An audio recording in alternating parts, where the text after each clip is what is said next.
2 linggo na raw mula nang mag-file ng resignation si ICI Commissioner Rogelio Singson. Umasa raw sila ng tugon sa Malacanang pero dinedma lang daw sila. Nagbabalik muli si Gerard de la Peña.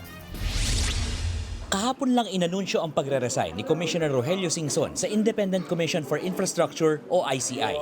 Pero ayon mismo sa kanya, 2 linggo na raw ang nakakaraan mula nang i-file niya ang kanyang resignation. Dinedma raw siya ng Malacanang hanggang sa inanunsyo na ng ICI ang kanyang pagbibitiw.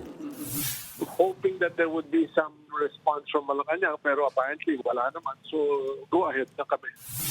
May nakiusap din daw sa kanya para mag-extend. Other than someone asking me kung pwede daw mag-extend until December 31, sabi ko no problem. So in fact they said they will make the announcements, but since naglalabasan na, sabi ko might as well come out and do a press con myself. Kwento pa ni Singson sa programang Storycon ng One News, hindi pa raw hawak ng ICI lahat ng 41 million pesos na inaprubahang pondo sa kanila ng Department of Budget and Management. Sa halip daw na ilabas sa ICI, sa dyaryo lang daw yan lumabas. Up to now, yung budget na sinasabi nila, nasa dyaryo lang, wala pa sa amin. 41 million, pero wala pa sa amin. Wala pa sa account ng ICI, wala pa kami. Dagdag pa ni Singson, lumapit na raw sila noon sa Kamara para sa isinusulong na dagdag kapangyarihan sa ICI. Umaasa raw sila na may papasa ito.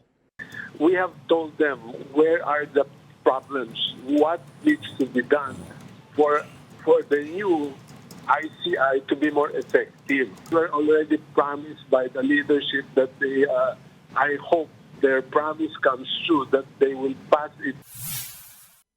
This house is on fire! Matatanda ang ibinunyag ni Congressman Edgar Erice sa kanyang privilege speech noong Oktubre na may isang miyembro ng ICI ang nagbabadyang magbitiw.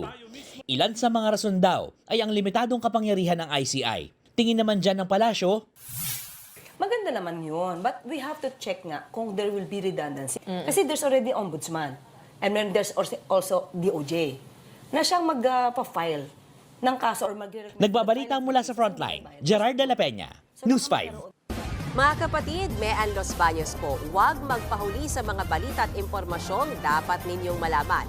Para sa mas malawak na balitaan at diskusyon, mag-follow at mag-subscribe na sa social media pages ng News 5.